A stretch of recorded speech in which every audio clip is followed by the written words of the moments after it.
Romans 1, if you're going to be there, you're probably there already. In Romans 1, starting with verse 18, and my Bible has a little subtitle over that paragraph. It says, God's anger at sin.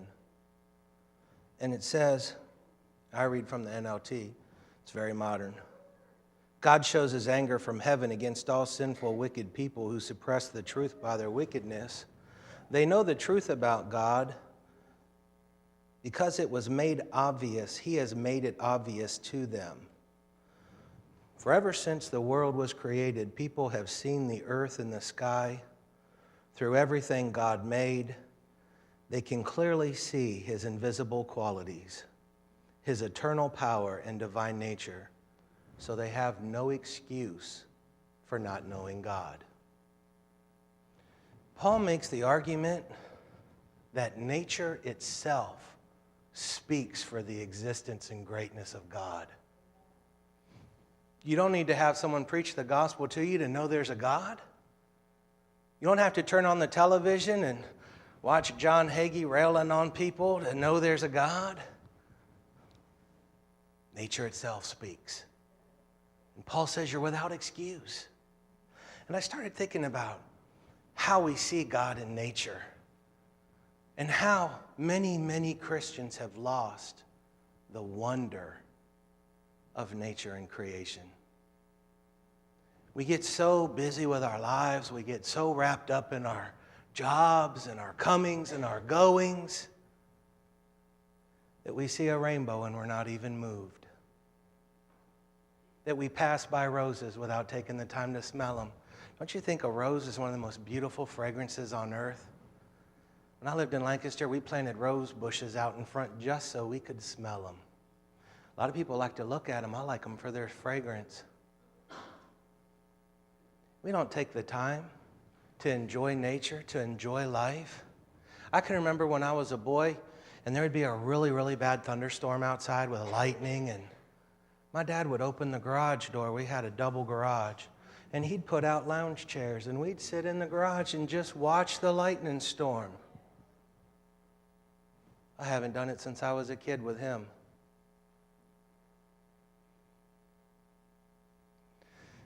We become busy, and we don't take time to stop and smell the flowers. And one of the things the Lord taught me years ago was that you have to smell the flowers now because they're not always in bloom. You may come back later and want to smell the flowers only to find that they've withered. There are seasons and times. And you know, life is a journey. It is. I mean, we all walk on this journey. It's a growth in grace and all this, but I mean, it's meant to be enjoyed. God meant for us to enjoy life. Yeah, there's struggles. Yeah, there's trials. Yeah, there's burdens and things that weight us down. Loved ones that get sick and die.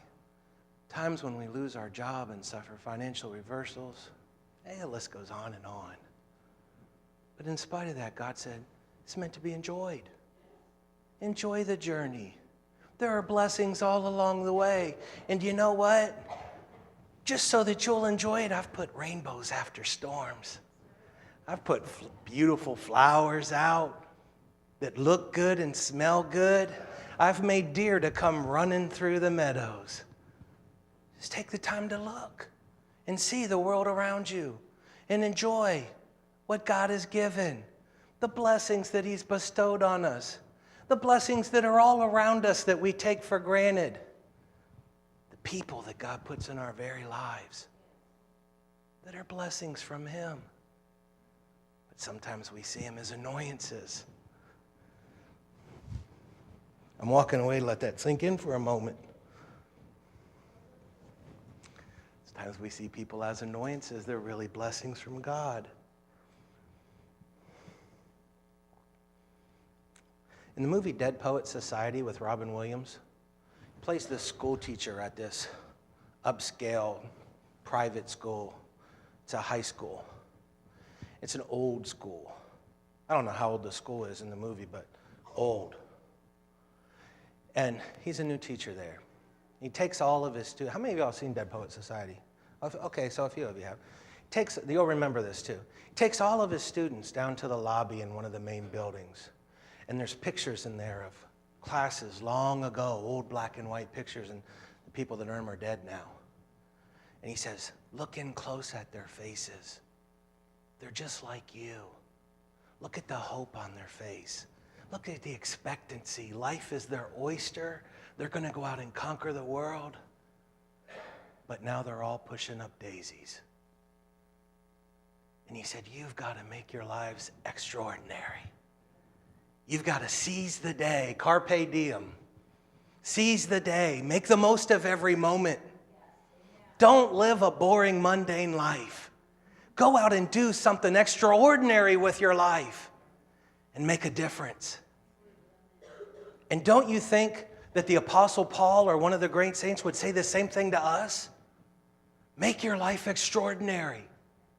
Live it to the full. Live it, yes, for God. Live it in submission to Him. Live it to serve Him in every way with all your strength.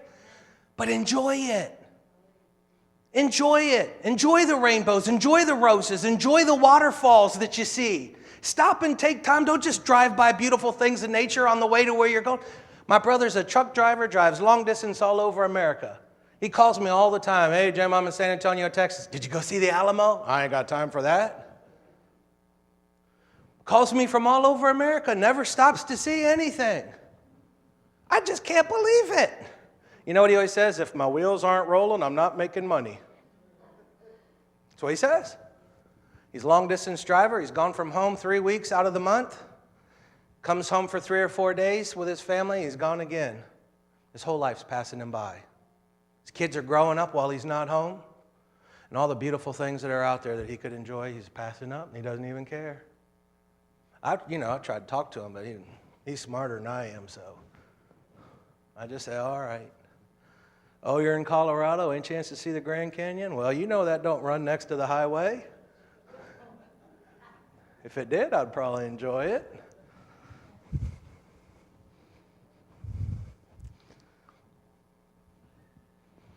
And the more I started thinking about this, when I watched Dead Poets Society years ago, when I first saw it, it really struck me. I mean, it was one of those movies that really spoke to me. You ever see a movie like that really speaks to you? I mean, it's not just entertainment. You come away from the movie feeling different, and I did. I thought, I'm not living an extraordinary life. I'm not making the most of every circumstance, of every relationship, of every person. You say, oh, come on, Jim, you can't do that. Think of the energy that would take. Okay, maybe you can't make the most of every circumstance, of every relationship, but are you making the most of a few of them at least? Have you picked out those few that say, okay, well, I'm going to make something out of this? The Apostle Paul said, whatever you do, do for the Lord Jesus. If you're going to do something, do it with all your might. If you're going to do a job, even if you're scrubbing something, do it for Jesus. That's what he says, what Paul said. And then you're not just doing it for a mundane thing, doing it with some pride in there. And I don't mean proudfully. I mean like doing it to something that you've put your all into. Lord, I did this for you. Making the most of that opportunity. Making the most of those relationships around you. Because just like he said in the movie, they're not always there. They're gone. And a lot of the circumstances that you have in your life right now, years from now, you'll look back. I do that already, and I'm only 39. I look back in places in my life and thought, man, if I could just go back there, just for a visit. Grandparents that died when I was a kid, what I wouldn't give to spend an evening with one of them. But they're gone. And when those opportunities and those people pass us, they're gone. You can always remember them in your memories. For many people, memories are blessings, but for some people, they're a curse. Yeah, they're torment. But you can never go back and recapture that moment. That's why you've got to make the most of it now. And you know what? It's happening every day in our lives around us. I have 4 little kids. Well, David's not so little. He wouldn't appreciate me calling him little. But all the way down to Jamie, who's 5. And I look at him all the time and think, David's going to be driving in a couple of years. Only 39. I remember when I took David to kindergarten. For his kindergarten screening, I was the one that took him. Tiffany was home with the daycare. I took him in. And I'm looking at all these other parents that are there, and I'm thinking, What am I doing here? I'm a young guy. There I was with my kindergartner, part of the group. Now David's in 8th grade. Next year he goes to high school. Grew up before I knew it. Someday, it'll be the same with James, my 5-year-old. He'll be sitting here David's age or older, and he'll think, where did the years go? Isn't that how it is? Grandparents really can appreciate kids. I mean, I can understand Pastor Betty standing up here and saying that today, because grandparents have went the full cycle. They watch their kids grow up, put their all into them, shove them out of the nest. You know, you try to teach them the traits to make them successful in life, but then you've got to let them go. And then you sit there and reflect about what you would have done or should have done or could have done. And you have all of these thoughts, and, you know, boy, the years just got away from us, and then the grandkids come along, and you think, oh, man, I'm going to savor this. That's the way they are. That's the way I've seen that with my mom. My mom spent her whole retirement trying to get my kids back. Those of you that know my story, you know what my mom said? Worth every penny. They're my grandkids. I'd do anything for them. You know, Bill Cosby always jokes how his dad, when he would see his kids, would say, let's see if granddad has any money. As soon as he'd see him, he said, my dad, I'd have to have an hour speech from him to get 25 cents, and he's just passing it out to my kids. I said, that's not my dad. You all don't know him. He's a strange man.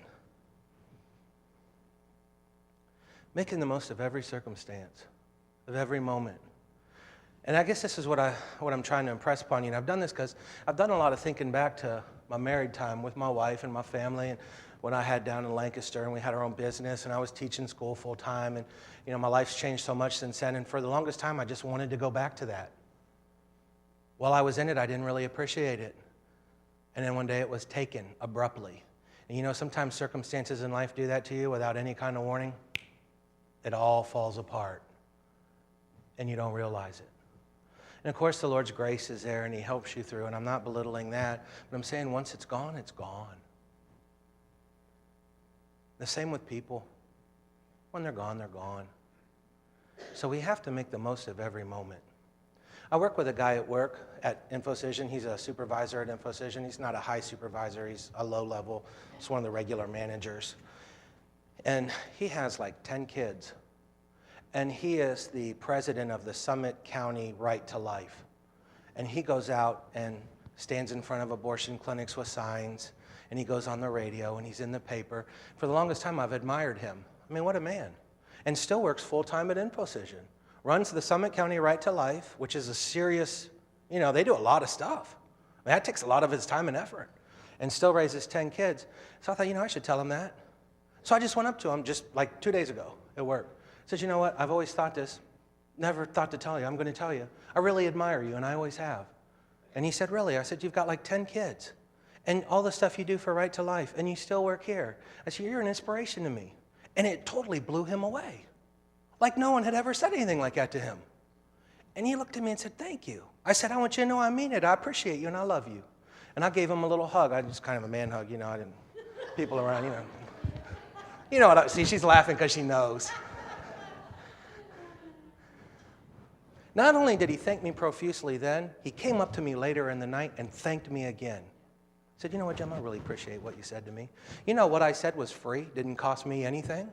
I made his whole day just by telling him, you know what, all I did was tell him what I really thought. And how many people do we have in our lives that we really appreciate? Never even tell them. Never even say, you know what, I appreciate the little things you do. Say to your wife, I appreciate that you make coffee in the morning. It's the little things that matter. The little details that matter. It's the stands that people take. It's the little things they do. It's their faithfulness. It's their loyalty. I appreciate those of you that come to my Sunday school class day in and day out regularly. I appreciate you. Appreciate your loyalty, your faithfulness, that you always come. Thank you. Appreciate those of you that come, you know, when I'm speaking. It's announced in the thing, Jim Watson speaking. I'm thankful that there's an average group here instead of just a few. If there was just a few, Jim Watson would be speaking more few times. Well, we'll have to plan a different time. Brother Jim runs them out.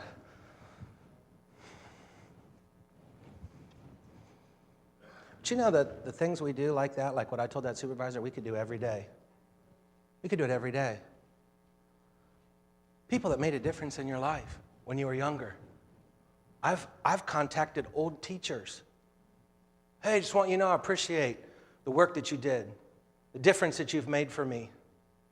And I try to tell people without trying to be a suck-up kind of person, because I don't want people, oh, he's just sucking up, he's just brown-nosing. I mean, you got to be sincere. And I say it and mean it. And I've told Pastor John more times than I can remember, Pastor John and Pastor Betty have changed me. Wherever I go from this point, if I live another 50 years, however long I live, I'll carry a piece of Pastor John, Pastor Betty with me the rest of my life. That's better than money.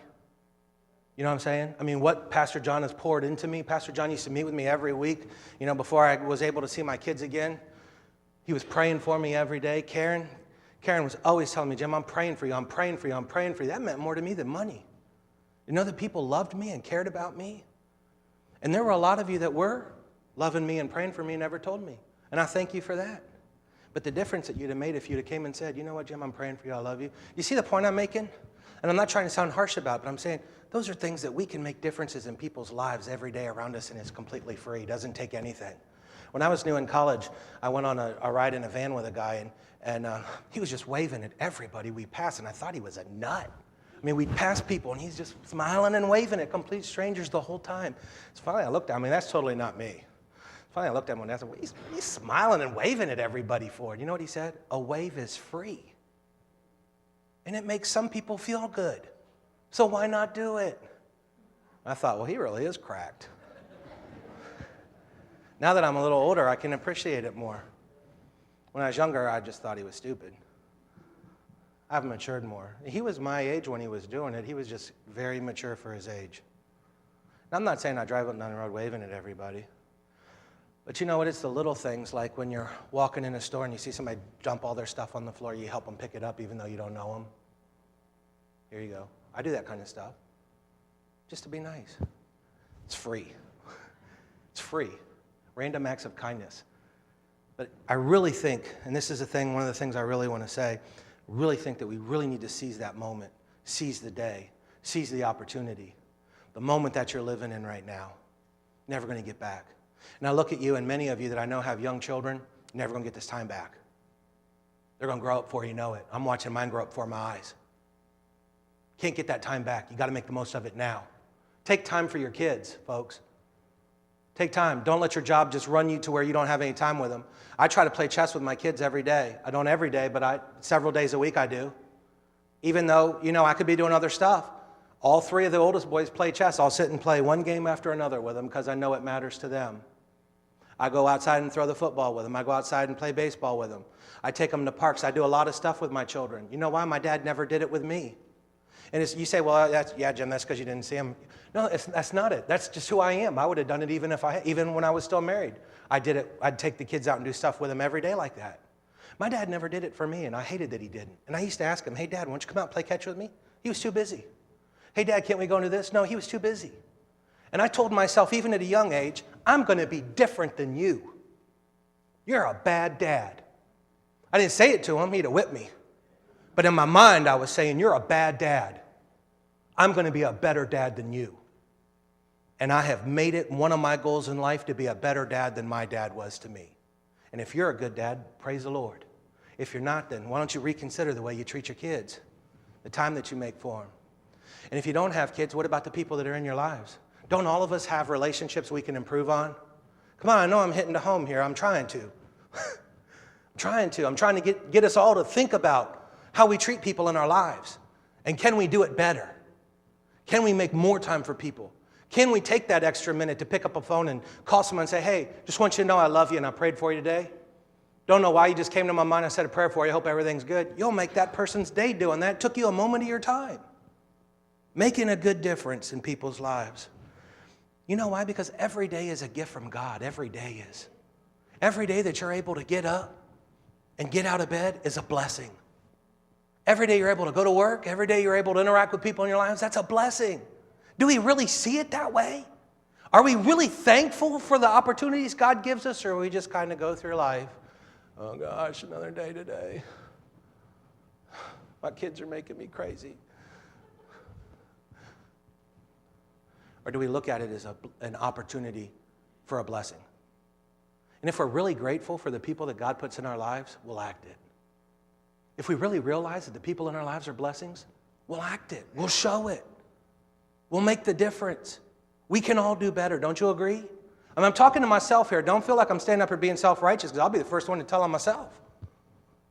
I know I can do better. It's something I'm conscious of, and this isn't something I just thought about today or this past week.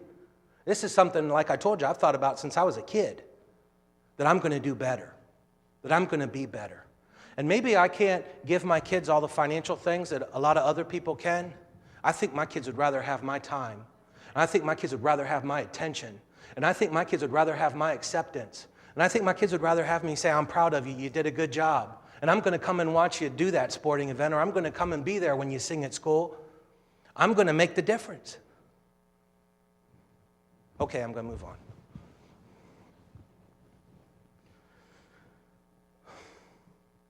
Paul says we can see God in all things, do we? Do we see God in all things? Is he out there? Is God in a kid licking a chocolate ice cream cone? That little kid running around barefoot, the dew that's on grass early in the morning, that first freeze on the pond where the ice is real thin. Is God in that? Can we see God in that?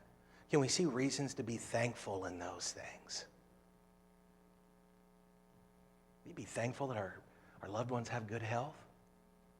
People are born with mental disabilities, with physical disabilities every day. If you've got all healthy people around you, what a blessing. You're off to a better start than a lot of people. It's what we make of it. I started thinking this past week, how do we enjoy the journey, and what are the obstacles to us enjoying the journey? What things stop us from enjoying the journey that make life a burden instead of a blessing? One of the first things that shouted out at me immediately is worry and doubt. Worry and doubt rob people from enjoying the journey. Always worried. How's this going to work out? Oh, God, they're laying people off at work. I might be next. Oh, I come from a long line of people that have cancer. I might get it. But people go through life like that. Oh, there's been 15 car wrecks within a mile or so of my house on this road. I might be one of them. And they go through life worried about petty things. And, it seems petty to maybe you or to me, but to them it's huge. And you know what? It's one worry after another. You get over worrying about this, there's 10 other things to worry about. Worry about kids, and worry about friends and our job, and we worry about everything else. God wants to deliver you from that if you're like that. You know what worry is? Worry is lack of trust in God. Worry says, I don't think God's going to work all this out. Or I don't think God has a plan for me that's bigger than this. See, we don't have to worry because we can trust that God has a plan for our life. And if we submit our life to God and truly submit it to Him, then we know that nothing can happen to us that He doesn't allow. And if God allows something to happen into our lives that isn't necessarily good, we know He's going to be there to help us through it. That He's going to carry us, that He's going to bring us along and make us better and stronger. No need for worry. Yes, bad things happen. Something bad could happen to me this week, but I'm not going to worry about it. I'm not going to sit around, oh, what could happen to me? Woe is me kind of thing. If something bad happens to me, it'll happen either way. And you know what? If something bad happens, the Lord will be there to help me with it. Every circumstance makes us stronger or weaker. It depends on us. That's why James said to count it all joy when you fall into trials and tribulations. I've always said this when I first read that when I was a younger Christian. I thought, man, that guy's cracked. What kind of person counts it joy when they fall into trials? What kind of person thinks like that? No, I'm starting to wonder myself. I've seen how much I've grown through my trials and tribulations. You've seen how much you've grown. And you've seen how much people have grown around you.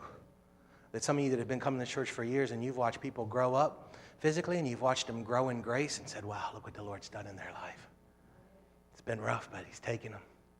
You know what else limits people from enjoying their journey? It's very close to worry is fear. Some people get terrorized by fear, something that's part of them that they live with. God can deliver you from that. God can deliver you from worry. God can deliver you from fear. I wrote down a third thing, and it's escaping me, so I'm going to look at my piece of paper. That's why I bring them. Oh, unforgiveness. How could I have forgotten that? Unforgiveness is a terrible burden that weighs people down. You know what? Unforgiveness is like a cancer of the soul. It eats away at people. And people that carry unforgiveness for years become bitter and cynical and old. And people feel they have a right to that unforgiveness because, after all, you don't know what that person did to me. And they carry unforgiveness, and it just eats them away. And they can't be happy because they know that that other person they have unforgiveness for is happy. And they see them being happy, and it makes them sick. It just eats away at them. Unforgiveness will keep you out of heaven. That's what Jesus said. Unforgiveness keeps your prayers from being answered. That's what the Bible says. And you know what? Unforgiveness is a hard thing to let go of, because unforgiveness isn't something that you just go pick up this huge load of unforgiveness and start carrying. It starts like a kernel of seed and just begins to grow over time. And you carry it for so long. It's such a burden that you can't let it go. And you just sit and think of what that person did to you. Oh man, I can't believe that person did that to me. That no good bum walked out on me. They betrayed me. You got to let it go. You got to let it go. And you know what? God's grace is big enough to help you to lay that down. Because as long as you're carrying unforgiveness, you're never going to enjoy life. You're never going to enjoy the journey. And the devil uses that unforgiveness to just grind at you like that. You know, Jesus even said that if you carry unforgiveness, the Father will send tormentors. Pastor John always says that. But it's in the Bible. God will send tormentors to you? Yeah, that's what Jesus said. The Bible clearly shows it happened to Saul. A spirit was sent from the Lord to torment Saul. Says clearly, Yahweh, a spirit was sent from Yahweh to torment Saul. God torment people? Yeah, he sure would. If he can get you to repent. If he can get you to repent. You know what you call that? Correction. Correction. It's done with love. We correct our kids all the time. They hate it. My kids hate being corrected. When they're in the corner or when I'm, disciplined, they hate it. But I know it's good for them. And when they're older, they'll realize it too. And some of them already realize it. David never complains when I put him in the corner. He's the only one out of the whole group. I'll put him in the corner for something. He'll just stand over there and serve his time. All the other kids are wailing and carrying on. Oh, how long do I got to stay here? Can I get out of the corner? Michael's crying and carrying on. And I've told David, you know what, David, I appreciate that you stand in the corner and serve your time like a man and you don't carry on. And I tend to let him out earlier because he's like that. And I'll tell the crying kids, I'm not even going to start your time until you shut up. You're laughing. How many of you have been, you know what I'm talking about? Not going to have you carry on like that for 20 minutes in the corner. Nope, your time don't even start till you be quiet. That upsets them even more, but they finally catch on. You know, there's probably other hurdles that stop you from enjoying life. I mean, I just mentioned a few: worry and doubt, fear, unforgiveness. Sometimes medical conditions can stop you from enjoying life.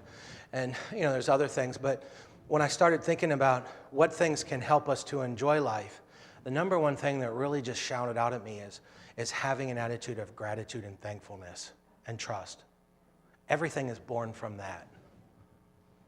And I've said it before, and I'll continue to say it, as long as I teach or preach, that I do the things I do for the Lord not because I'm trying to earn his favor. I do it because I'm thankful. Because I know where I used to be and where the Lord's brought me from and to where I am today. And I'm thankful. And I'm grateful. And I love the Lord so much. I said, God, I'll do whatever you want me to do. You lead and I'll follow. I know it probably won't always be easy, but I know your grace will be there to help me. And I know I can do all things through Christ which strengthens me. And I know that if God tells me to go and do something, he's going to make a way for me to do it. Because God doesn't play jokes on people. Let's put Jim over here and see what he does. Won't that be funny? Let's lead him into this situation, see how he handles that. God doesn't do that. Everything God does, he does out of love. And he does with purpose. And he does with plan. And he'll use you to reach the other people around you if you'll let him. And sometimes getting us to that point to where we can make the most difference is hard. Because sometimes we're kicking and screaming the whole way, not wanting to go. God says, it's okay, come on, I'll help you. And when we can really grab a hold of an attitude of gratitude, it's like a little rhyme. It just came to me right there. An attitude of gratitude. If we can get an attitude of gratitude to where we're thankful, think how different our lives would be. Instead of looking at your spouse as a burden, be thankful for them just the way they are. Instead of the little nitpicky things they do that make you crazy, say, but they do so many other good things. You know, when I was married to Tiffany, Tiffany used to make me crazy. And you know what I used to do? This will sound stupid. I drew up a list of good things I liked about her and things she had done for me. And when I'd get really mad, I'd go and read it. I had a whole paper filled up with stuff that she had done for me, or that things I liked about her. And I'd get really angry. Gosh. And I'd just go and pull out my paper. I'd start reading over it, and I'd feel better. You know what it is? It's a mindset. I mean, being happy is a choice. Choosing to enjoy the journey, choosing to enjoy life is a choice. You can be one of those people that walk through life and say, oh, God, it's so hard, you don't know. Or you can be one of those people that say, God, help me to be a blessing in this situation. Help me to bless this person. Help me to say that right thing. Help me to give something to this person. Help me to do this. It's a choice. It's an attitude. It's a mindset. And we have to make that choice if we're going to be that way. And maybe, you don't just start out and all of a sudden everything just changes in 1 minute. I'm not saying you're going to walk out of this church service and you're just going to all of a sudden life is completely different for you now. Thank God I was at Worcester today. But the journey of 1,000 miles starts with a single step. It's the choice and choosing to go that way. One of those great Chinese emperors said, a single grain of rice can tip the scales. Maybe a whole bunch on there already before you drop the last one that does it. But it all starts with a choice, with a decision. I'm going to be different. I'm going to make a difference. Let's talk about legacy for a few minutes. Oh, man, it's almost 12 already. I always have till 12:15, so I'm just telling on you, give me 15 more minutes and I'll stop. You think you can't endure 15 more minutes? You can. I'm going to share a couple of neat stories. I love history. I was a history teacher. I want to share a couple of stories out of history. Maybe you'll like them, maybe you won't. I don't know. I like them, so. And since I'm the one that can talk right now, I'll say what I want, and you'll listen, or you'll leave. So, I'm just playing. I'm not trying to be arrogant. I'm just playing. If you remember the civil rights movement with Martin Luther King Jr. and things that were happening, Lyndon Johnson in 1964 passed what was called the Civil Rights Act. And it was a law that, and he did it after President Kennedy's death, and that really helped to get it through the Congress. Johnson was a Southerner from Texas, and even though he was a Southerner from Texas where segregation was huge, Johnson didn't like it. And he had been against segregation all his life. In fact, when he was a young guy, he taught in a Mexican school where all the students were Mexican and couldn't speak Spanish. And he had grown up poor. Johnson was born in poverty and was poor, and it affected him. And he always said that if he could ever get into the means to use his power to make a difference, he would. And a lot of people hate Johnson for the Vietnam War. That's a whole other thing. But the Civil Rights Act passed in 1964 and said that the schools had to be desegregated throughout the South, and that you couldn't have colored and white water fountains anymore, and theaters and all this other stuff. Well, the southern states, just because the federal government passed it, the southern states didn't start obeying it. It was going to take the force of the federal government to force it through, that they had to mandate it. Well, right after the Civil Rights Act went through, Martin Luther King and the other civil rights leaders said, this isn't enough. We want a Voter Rights Act. Because the registrars down in the South wouldn't register blacks to vote. They just wouldn't. Black people would show up to register to vote, and they would say, no, not going to register you. Or they had these elaborate tests that they would make African Americans take, where they would have to recite parts of the state constitution and explain it. I mean, they made it almost impossible. And you would have counties like in Selma, Alabama, that had huge numbers of blacks, thousands and thousands, maybe only 30 or 50 registered to vote. So King immediately starts saying, look, we got to have a Voter Rights Act. So they go down to Selma, and they start organizing in Selma, Alabama, to register blacks to vote, and they resisted it. So they decided that they were going to march from Selma to Montgomery, and they went over the Pettus Bridge. How many of you remember this from history, or you learned it, or really not very many? So they decided they were going to march from Selma to Montgomery to draw attention to this, and they were told not to do it. And so they crossed over the Edmund Pettus Bridge, which went over the Alabama River as they were coming out of Selma, and there was a whole bunch of state troopers out there blocking the way. And the state troopers said, stop and go back. Now, mind you, there had already been a lot of violence in Selma already, which was drawing national attention on the news. Well, the marchers who were marching peacefully and weren't doing anything, they weren't even in the road. They were walking along the side. refused to go back. The state police, which were blocking the road, said go back. They gave them 2 minutes to go back, and when they didn't, they charged into the crowd on horseback with whips and clubs and began beating the marchers. Many of them were hospitalized. And there were news cameras that caught it all, and it played all over America. And everybody sat in their living rooms watching these people getting beaten down by the state police in Selma. And then, not long after that, within a day or two, a whole bunch of those people were hospitalized. Then there was a white minister, and his name was Reeb, who was killed, who was beaten to death down there. Well, now people are demanding Johnson to step in and intervene, bring federal troops in, because you can't have massive violence like this.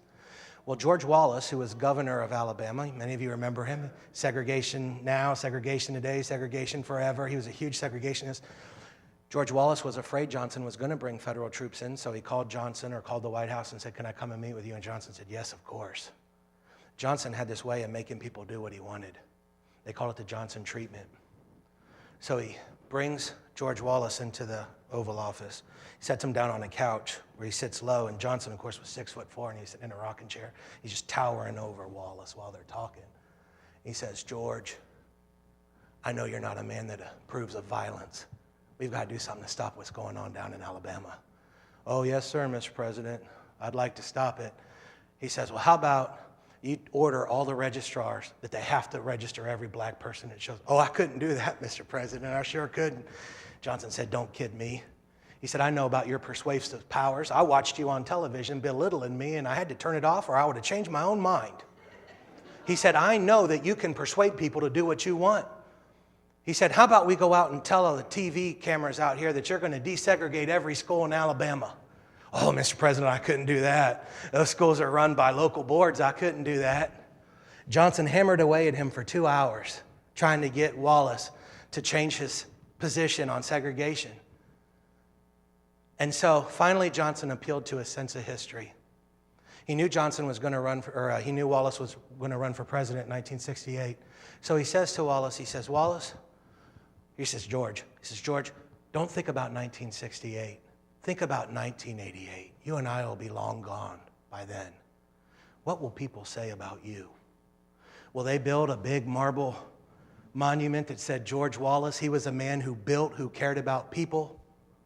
Or will there be a little pine board that said George Wallace, he hated? Wallace got up and left the meeting. He told one of his aides, he said, if I hadn't left when I did, Johnson would have had me coming out for civil rights before the meeting was over. But Wallace went back home, and he called on President Johnson to use the National Guard troops to allow the marchers to go peacefully to Alabama or to Montgomery. But when I read this story in a book, I thought, yeah, what about our legacy? What will people think of us after we're gone? And you know, when you say George Wallace, many of you are nodding your heads, and you were thinking of the hater, weren't you? He was known for that. So was Ross Barnett from Mississippi. And I love this story about Jimmy Carter. Jimmy Carter says he remembers the moment that he chose to go into public service. Jimmy Carter I'm talking about President Jimmy Carter from Georgia. He had went to the Naval Academy, got his commission as a naval officer, and was rising up through the ranks. He was already a lieutenant colonel, he was a lieutenant commander at a young age, and he was in the submarines. He worked under Hyman Rickover. For those of you that know about naval history, Rickover was huge, famous. Everyone knew Jimmy Carter was being groomed for the Joint Chiefs. He'd be an admiral. They were grooming him to be an admiral, to make him a really, really high up person. Well, you know, Jimmy come from Plains, Georgia, and his dad was a peanut farmer. And his dad was like one of the main patriarchal kind of people in Plains. He was one of the rich guy with the big house, and all the fields around all belonged to Mr. Earl. Everybody called his dad Mr. Earl. And so one day, Jimmy's out, you know, doing his Navy job, and he gets the report that his dad's really sick and going to die. So he goes home on emergency leave, and his father dies. And he has the funeral. He's getting ready to go back to the Navy. He's not really thinking anything about going into public service or anything like that. But Jimmy said, one by one, every person in the town came to see me. All the poor, all the blacks, all the disgruntled little people with no voice, they all came to see me one by one. They said, Mr. Jimmy, I want to tell you what your dad did for me. When I was getting ready to be evicted from my house because I didn't have any rent money, your dad came and gave me the money to pay my rent and said, don't tell anybody I did this. And another girl come and said, I was going to go to prom and didn't have a dress, and your dad went out and bought me a prom dress and said, don't tell anybody I did this for you. But Jimmy said, one by one, all the poor black people in the town came to him. And Jimmy said, I thought my dad was, like a racist. I didn't think he liked the black people in town. Turned out he had done all this stuff for them. And he said it made me, even though he had done it in secret, his dad didn't want the glory for it. His dad had done all these hundreds of acts of kindness, and nobody knew it, except the one person he had done it for. But Jimmy said, I started thinking about my legacy and my father's. My father made a difference in an entire community. What about me? He said, I made it my decision right then to resign my commission from the Navy, to go back to Plains, and to start running for public office. Whether you like Jimmy Carter or not, or whether you think he was a good president or not, one of the things Jimmy Carter did when he was governor, he was the first governor of Georgia to put black people up high up in office, in political office. Jimmy Carter has worked for peace his entire life.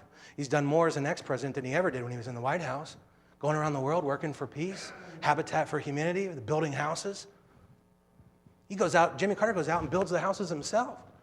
Even, how old is he now? 90? I don't even know how old Jimmy Carter, he's old to me. You might be saying, that's not old, boy. You're just a whippersnapper. I'll tell you what really made the difference for me, though. When I was a teacher at the alt school down in Lancaster, there was a woman named Mary Good who used to come into the school, and she would tutor with the students who were slow. And I'll tell you the truth, I thought Mary Good was an annoying lady. She would always come around and annoy me, and she would always want me to do things I didn't have time to do. And when I would see her, I would try to avoid her. So I think, here's Mary, she's going to come up and tell me to do something else I don't have time to do now. Well, Mary was probably in her late 40s, 50 maybe.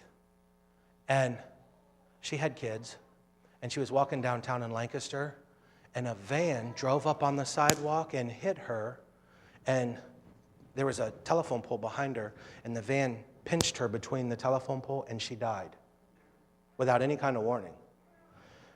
So I asked around to the teachers at the school, and she did tutoring in other schools too. She came in mine, a couple days a week.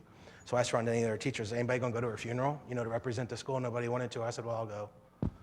I'll just, go and make an appearance for representing our school, that we appreciated her. And, I really didn't expect to see much. She was Catholic, and the church where they held her funeral was a typical Catholic church, about 5 times the size of this. And do you know that church was packed, her funeral? Not only was every seat full, they had chairs going down the aisles, along the back. They were all full. People were standing all along the walls, and there was a large crowd of people outside that couldn't get in. You would have thought it was a funeral for somebody famous like Morgan Freeman or James Earl Jones or somebody like that. And I sat there. I went earlier and got a seat toward the back, and I sat there and thought, how could a normal lady like me impact all these lives? I really sat there soul searching. For me, it was beyond coming to her funeral. I just told you honestly, I didn't even really like her that much. I knew she did a lot of good, but she was an annoyance to me. She was always coming up to me at times I didn't have time to do stuff for her, and she'd want me to do stuff with kids and everything else. But I sat there and watched all these people. There were hundreds and hundreds of young people there. She was involved in her church. She was involved in some community organizations.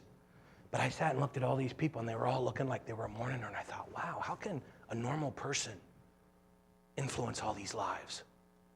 And I started thinking about myself and my life. Am I making a difference in people's lives? If I died, would I have more than a handful show up, my friends, my immediate friends and family?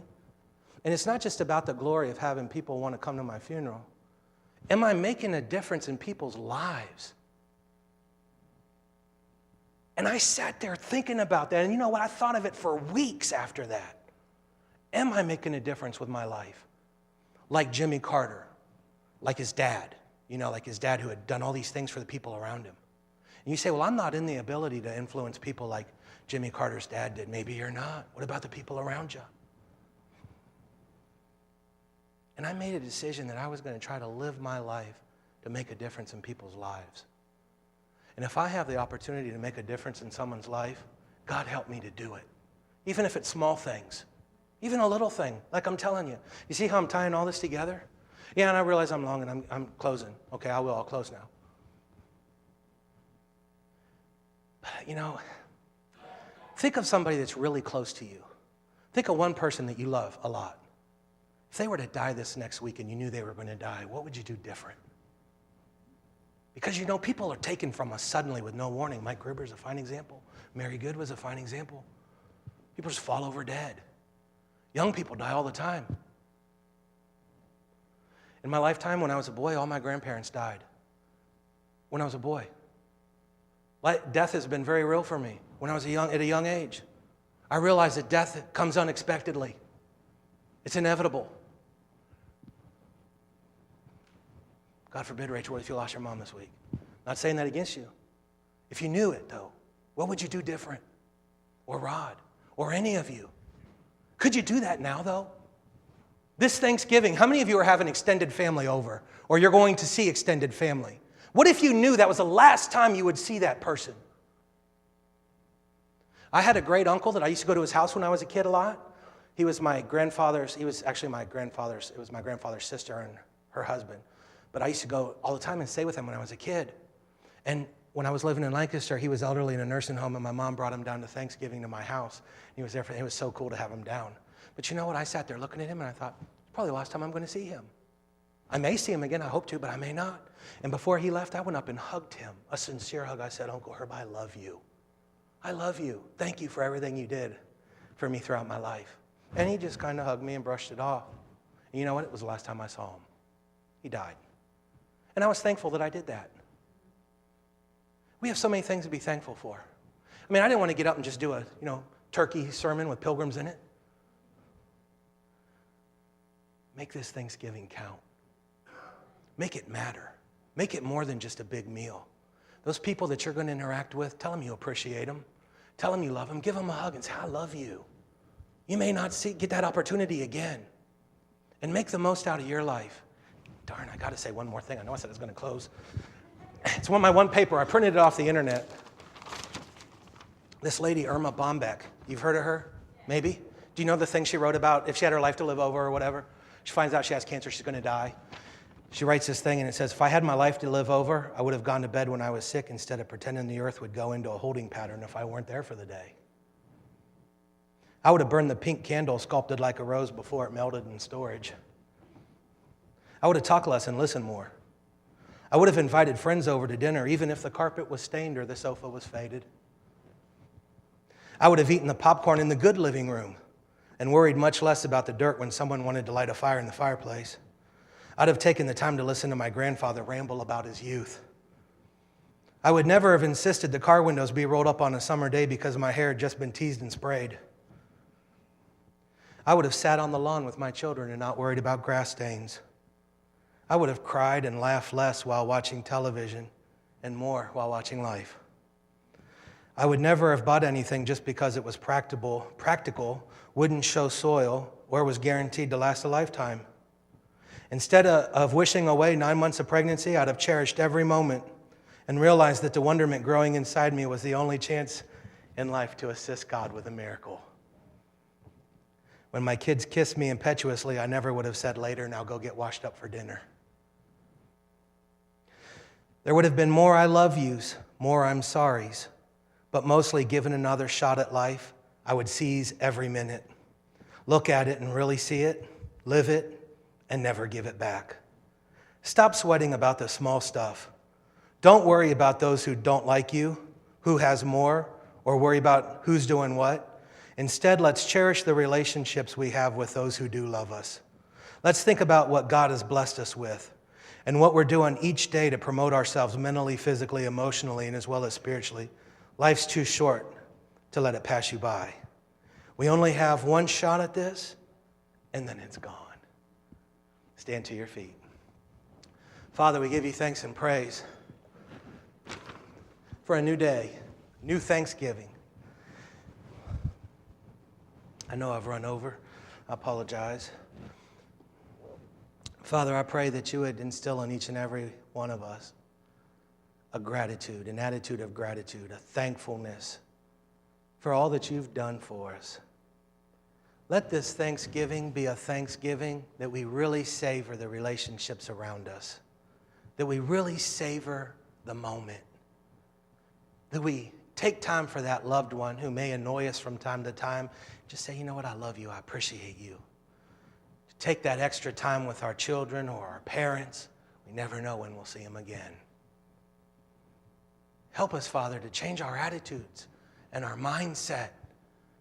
Help us to really love, to really enjoy life, to realize every day is a blessing from you. Every day holds wonderful opportunities to do wonderful things for others in your name, instead of looking at life as a humdrum, mundane kind of a thing. Help us all, Father, to want that. And as we want that, and pray for that and say, God, help me to enjoy life more. Help me to enjoy my kids more. Help me to enjoy my relationships more. Help me to enjoy this stage in life more. It's all a gift from God, people. It's all a gift from God. The people he's given you in your life are gifts. Circumstances God's cultivated.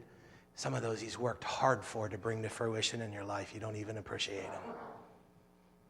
I really believe God would say to us, just look at life every day as a blessing. The things that I give you, the things I bestow upon you. Many things I give you, you don't even realize. Some things I've worked hard in your life to bring to where they are, you don't even appreciate it. I have a plan in all of it. Trust me. Be grateful. Be thankful. Enjoy the loved ones that are around you. Someday they'll be gone and you'll look back and wish you could have a moment back with them, but it'll be too late. Pray for those people that are around you. Don't miss an opportunity to share the truth of the gospel with people that need to hear it, especially loved ones. You don't want to later feel like you didn't do enough. We give you thanks and praise. And Father, I pray a blessing over each person here as we go our separate ways. And this week we have Thanksgiving. Don't let anybody burn their house down cooking their turkey. Give us a restful time. As you said in that word, a time of relaxation, a time of rest, a time of refreshment, and not let it be a hassle. We give you all the thanks and praise. I pray that you bless everyone, give them a good week, and bring them back safely next week in Jesus' name. Thank you for your attention. God bless you. If anybody would like prayer, Pastor and I'd be happy to pray for you. You need prayer, you need baptism of the Holy Spirit, or healing in your body, or a financial breakthrough, we'll be happy to pray and believe God for you. Happy Thanksgiving. Anything you want to say, Pastor? Happy Thanksgiving. God bless you.